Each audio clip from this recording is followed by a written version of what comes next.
그러면 나는 어떻게 작업을 해야 될까? 일단은 29.97과 24.976 이런 애매한 것들은 안 써도 된다는 거는 어쨌든 뭐 디지털 환경이니까 이제 이해는 됐습니다.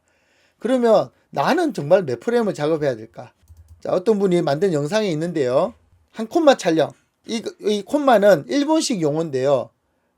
찍을 때 그대로 한 장의 그림에 그대로 찍는다는 뜻입니다. 투코마 촬영은 두 장의 그림을 한 번에 찍는다는 겁니다. 그리고 3코마 촬영은 한 장의 그림을 가지고 3번을 찍는다는 겁니다. 자, 차이가 좀 느껴지시나요? 이 세 개를 보십시오. 맨 위에 24프레임과 12프레임과 8프레임의 차이. 큰 차이가 없죠. 분명히 움직임이 부드러운 건 맞습니다. 24프레임이. 하지만 8프레임도 봐줄만 해요. 이 8프레임이 바로 일본 애니메이션이 사용하는 리미티드 애니메이션 기법입니다. 그래서 이 콤마는 여러분 이 일종의 현장 언어라고 보시면 됩니다. 현장에서 쓰는 용어고요. 요즘은 거의 쓰지 않습니다. 여러분은 그냥 프레임이라고 이해하시면 되는데, 한 콤마는 한 장을 이 그려진 한 장을 갖다가 어떻게 쓸 건가 이런 식의 생각이라고 보시면 되겠습니다. 그래서 한 장의 그림을 가지고 3번을 찍는 거죠. 그러면 8장의 그림을 가지고 24장의 그림이 만들어지겠죠. 사진이 찍히겠죠. 그러면 24프레임짜리 애니메이션이 되는 겁니다. 8장, 일본 애니메이션이 리미티드 애니메이션 기법이라고 해서 8장을 그렸다고 해서 1초에 8장을 보여주는 게 아니고요. 실제로 1초에 24장 그대로 플레이가 됩니다. 다만 3장이 한 장의 그림을 가지고 3장을 만들었다는 뜻이죠. 자, 다시 한번 보면은 24프레임 매우 부드럽습니다. 그런데 이게 48프레임이 되면 더 부드럽겠죠. 그런 식으로 프레임수를 높이면 매우 부드러운 그림을 그릴 수가 있습니다. 자, 지금 8프레임까지를 봤는데요. 8프레임 밑에도 그릴 수가 있겠죠. 1프레임짜리 그림은 없지는 않겠죠. 1프레임짜리 그림을 그리게 되면 그걸 애니메이션에 할 수 있을까요? 툭, 툭, 툭 이렇게 보이면 그건 애니메이션이라고 할 수가 없죠. 자, 그러면 분명히 프레임수가 높으면 좋은데 여러분은 24프레임짜리 영화식 애니메이션을 만들 겁니까? 30프레임짜리 TV용 애니메이션을 만들 겁니까? 그거는 여러분들이 결정하기 나름이죠. 우리의 졸업작품은 영화도 아닌 TV도 아닌 프로젝터로 쏠 거니까요. 프로젝터는 디지털이기 때문에 모든 프레임을 다 계산해 냅니다. 그래서 제가 추천드리는 것은 위에 적혀있는 이 숫자예요.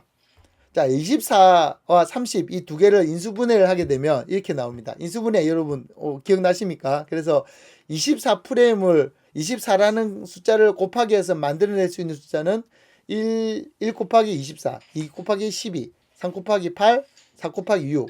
자, 이렇게 해서 24프레임을 만들어낼 수가 있죠. 30프레임도 이와 같이 만들어낼 수가 있습니다. 그랬을 때 왜 제가 이 숫자를 말씀드리냐면요. 여러분이 초당 30프레임의 애니메이션을 만들면 여러분이 초당 30장을 다 그리기 힘들잖아요. 그럼 여러분이 예를 들어서 초당 7프레임짜리 애니메이션을 그렸다. 초당 7프레임 할 수 있죠. 그죠? 그러면 초당 30이 되었을 때 7, 3, 21, 7, 4, 28, 7, 5, 35 즉 곱하기 배수가 애매하게 되면서 깔끔하게 안 떨어지죠. 그래서 30프레임의 애니메이션을 만들려고 하면은 여러분은 제가 추천하기로는 지금 노랗게 만들어 놓은 6프레임 또는 10프레임, 15프레임으로 여러분이 초당 프레임 수를 잡아서 그림을 그리게 되면 곱하기 5, 곱하기 3, 곱하기 2를 해서 정확히 30프레임의 애니메이션이 만들어지게 되는 겁니다. 그래서 초당 24프레임은 6, 8, 12 이렇게 작업을 할 수 있겠죠. 여러분이 풀프레임 애니메이션 24프레임 또는 30프레임의 풀프레임 애니메이션을 만들어내면 아주 좋겠지만 많이 힘들 겁니다. 여러분도 아마 별 생각이 없을 거예요. 그렇게 작업할 사람들은. 자, 그러면 가장 좋은 프레임은 12프레임이나 15프레임이에요. 반 정도 하면 티가 별로 안 나요. 근데 그것도 힘들다 이럴 때는 8프레임 리미티드 애니메이션 일본이 쓰는 주로 썼던 그 8프레임으로 작업하거나 나는 좀 더 열심히 하고 싶어. 그러면 10프레임 정도로 작업을 할 수 있겠죠. 여러분이 10프레임으로 작업을 했다. 그러면 최종 프레임은 30프레임이 되면 좋을 것이고요. 8프레임으로 작업을 했다. 그럼 최종 작업 프레임은 24프레임으로 하면 좋을 겁니다. 자, 6프레임으로 작업을 하면 24나 30 다 가능한데요. 아까 영상에서도 봤듯이 8프레임까지가 그래도 봐줄만 하고요. 8프레임 밑으로 떨어지게 되면 좀 많이 버벅거립니다. 4프레임, 2프레임 가게 되면요. 쉽게 말해서 이거 TV 동화라고 하는데 TV 동화 프레임이죠. 툭, 툭, 툭 이렇게. 그래서 이건 애니메이션이라고 보기 좀 힘들죠. 여러분들은 저는 추천하기는 6프레임은 위험합니다. 6프레임 위험합니다. 4프레임, 5프레임은 이거는 야단 맞을 수 있습니다. 질타를 받을 수 있어요. 6프레임 조금 위험하고요. 8프레임, 10프레임 이거 괜찮습니다. 12, 15 아주 좋습니다. 24, 30 이거는 박수 받아야 되죠. 원더풀. 이거는 근데 제가 너무 무리해서 하기 때문에 이거는 하지 말라고 하겠습니다. 제가. 그래서 여러분한테는 8프레임이나 10프레임 정도면 좋지 않을까. 너무 힘들다. 그러면 아주 위험한 6프레임. 이렇게 이 정도로 생각하고 작업을 할 수 있겠습니다. 그래서 좀 하다 보면 좀 요령이 생길 수 있는데 처음에는 그럼 6프레임을 작업을 한 다음에 중간 프레임을 좀 더 그려 넣어서 내가 좀 더 부드럽게 할 수 있고 뭐 이렇게 작업을 할 수 있겠죠. 아니면은 2프레임이나 3프레임 정도로 키프레임 느낌으로 툭툭 잡아가다가 다 끝난 다음에 중간 프레임을 더 그려 넣어서 훨씬 더 부드럽게 할 수 있겠죠. 그래서 6프레임 작업을 해서 다 끝난 다음에 중간 프레임을 그려 넣어서 10프레임 하겠다. 쉽지 않습니다. 그럴 때는 오히려 3프레임 작업을 해서, 왜냐하면 이게 중간에 일정하게 들어가야 되잖아요. 어디는 밀도가 높고 어디는 밀도가 낮고 하면 안 되니까 6프레임에서 10프레임으로 가는 건 좀 애매하죠. 그래서 3프레임으로 작업해서 10프레임으로 갈 수 뭐 그렇게 한다거나, 아니면은 이게 아니군요. 미안합니다. 5프레임으로 작업해서 10프레임으로 가거나 4프레임으로 작업해서 8프레임으로 가거나 이런 식으로 작업을 할 수 있을 것 같습니다. 아니면 2프레임으로 작업을 했어요. 초당 2프레임 정도로 키를 잡아둔 다음에 이게 잘 되면은 6이나 10으로 또는 6이나 8로 뻥튀기를 해서 프레임 수를 높이는 거죠. 이런 식으로 좀 효율적인 작업도 이 프레임 레이트, 인수분해 숫자를 보면은 작업 계획을 세울 수 있습니다. 자, 그러면 또 이런 문제가 생기는데요. 아까 우리가 배경 작업했던 기억나죠? 그래서 펜 또는 틸트업, 틸트다운을 할 때 내 캐릭터는 초당 8프레임을 작업해서 툭, 툭, 툭 이러고 있는데 내 뒤에 배경도 그러면 같이 움직여야 될까요? 툭, 툭, 툭 이렇게. 어떻게 해야 될까요? 자, 펜도 마찬가지입니다. 쫙 이렇게 돌아가고 있는데 내 캐릭터는 툭, 툭, 툭 이렇게 움직여요. 뭔가 잘 안 맞을 것 같죠, 그죠? 그래서 이거는 어떻게 풀면 될까? 실제로 정답을 미리 말씀드리면요. 배경의 움직임은 또는 물체의 움직임은 배경과 비슷한 물체, 예를 들어 기차라든지 큰 물체가 움직이는 거는 배경하고 같은 프레임 수를 쓰고요.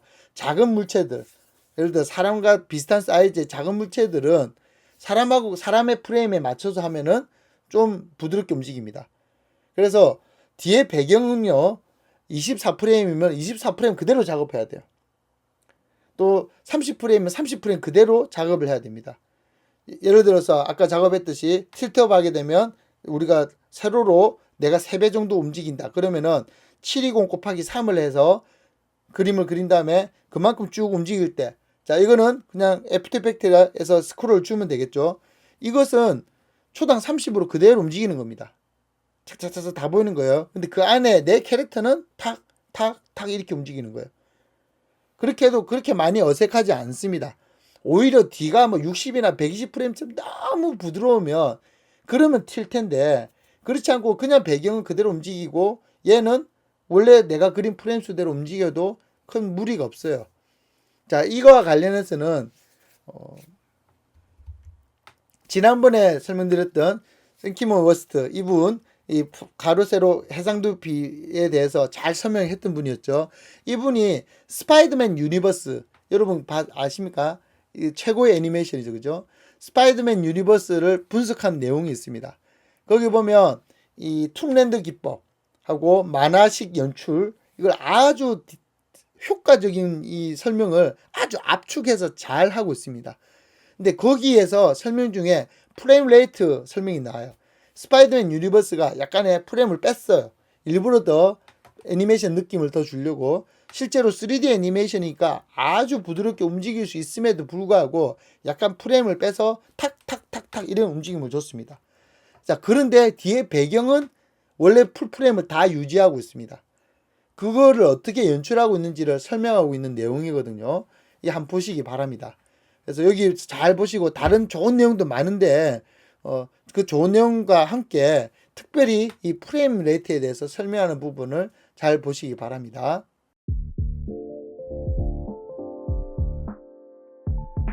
역대 스파이더맨 중 최고다. 비주얼이 충격적일 만큼 신선하다. 자, 잘 보셨죠? 여러분, 앞으로 여러분이 애니메이션 만들 때 내가 몇 프레임을 작업해야 될까? 이거 잘 먼저 계획을 잡으셔야 됩니다. 그래서 프리미어에 딱 갔을 때 이와 같이 뜨게 됩니다. 자, 이와 같이. 그래서 프리미어로 최초 세팅할 때, 나는 24프레임 또는 나는 30프레임으로 딱 처음에 시퀀스를 잡고 들어가는 겁니다. 그리고 내가 작업한 프레임을 거기에 맞춰서 작업을 하게 되면 이 특별히 문제되지 않고 잘 작업을 볼 수가 있게 됩니다.